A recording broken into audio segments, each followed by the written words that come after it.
passamos agora para a lição da segunda-feira, o segundo sinal na Galileia. Então agora saímos do capítulo 2, vamos para o capítulo 4, versos 46 a 54, e vamos achar aqui um milagre interessante, porque logo na abertura da sessão, verso 46, eu vou pedir até que a produção coloque aí os caracteres.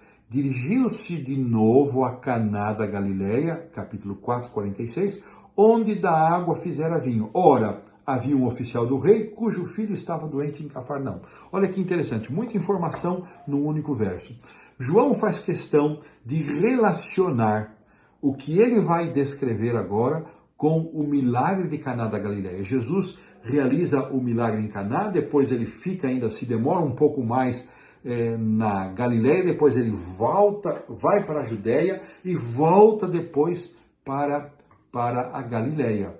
E ele vai aparecer novamente em Caná. E aqui há esse vínculo com o milagre da água feita em vinho, transformada em vinho. Muito interessante isso, porque demonstra que, de alguma forma, quando Jesus volta para Caná, ainda estava presente na mente das pessoas o milagre que Jesus havia feito. Este oficial morava em Cafarnaum, cerca de 25 quilômetros distante de Caná da Galileia. E ele ouviu que Jesus estava por ali, ele se desloca e ele vai ao encontro de Jesus para buscar a cura do seu filho. Porém, neste relatório, neste relato que nós encontramos aqui de João, dá-nos a impressão que, mais uma vez, os sinais que serão praticados por Jesus, serão feitos por Jesus, vão ajudar as pessoas a compreender quem era Jesus, qual era a sua missão e quais eram as propostas e os propósitos do seu ministério. E quando nós lemos ali o contexto e os versos 47, 48, nós vamos perceber que Jesus aparentemente deu uma resposta um pouco mais endurecida, um pouco mais forte, mas a motivação e a forma como este pai se apresentou a Jesus, que se apresenta aqui no verso, está incluído no verso 47, a maneira como ele se dirige a Jesus demonstra que talvez ele até tivesse fé em Cristo, mas a sua expressão não era adequada.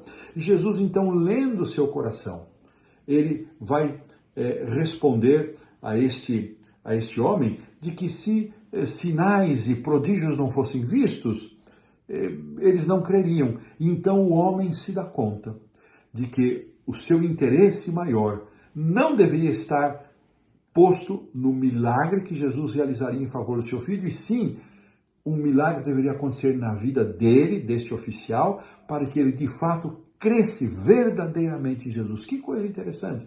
Não foi a primeira vez nos evangelhos que isso acontece. Me lembro daquele pai, quando Jesus desce do Monte da Transfiguração, que o filho se revolvia muitas vezes na água, no fogo. O pai precisou primeiro ser objeto da transformação. E eu fico pensando, irmãos, para podermos interceder por outros, para podermos orar por outros, sejam os da nossa própria família, sejam amigos, sejam quais pessoas forem, nós precisamos primeiro ser transformados. Primeiro nós precisamos receber o toque de Jesus para que tenhamos fé genuína e fé verdadeira. Quando então aquele homem entende o que Jesus disse para ele, o verso 19 verso 49 registra assim: Senhor, desce então antes que meu filho morra. E Jesus diz: pode ir, teu filho vai viver. E esta expressão, a lição aqui nos informa isso, né? Que quando o oficial suplica pela misericórdia de Jesus, esta resposta o tranquiliza, e esta forma verbal como Jesus, esta expressão vai viver, é algo no tempo presente, ou seja, ele vai ter vida, ele vai continuar vivendo.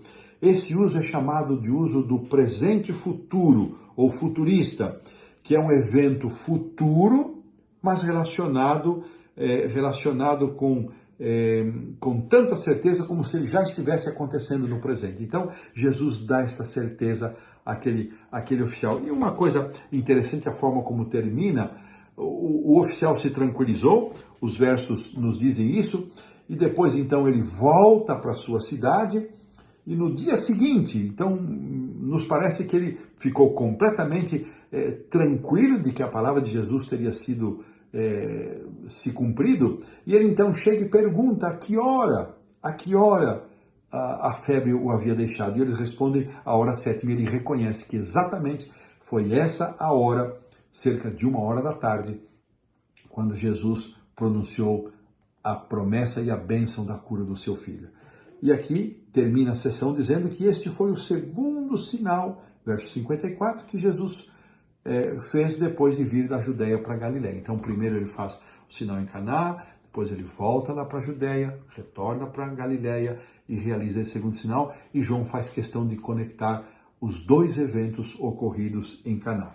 E assim, uma pergunta a mais, uma reflexão mais, mesmo que víssemos um milagre, pergunta aqui, que outros critérios deveríamos considerar antes de concluir automaticamente que Jesus vinha da parte de Deus? Será que os milagres eram suficientes? Os milagres eram a palavra final a respeito da origem?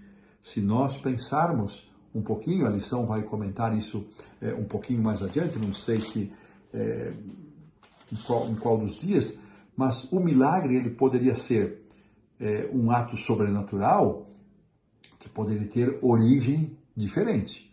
Podia ser originado com Deus, como poderia não ser originado com Deus. Será que nós poderíamos crer em Jesus independentemente de visualizarmos milagres na nossa caminhada de fé, na nossa vida?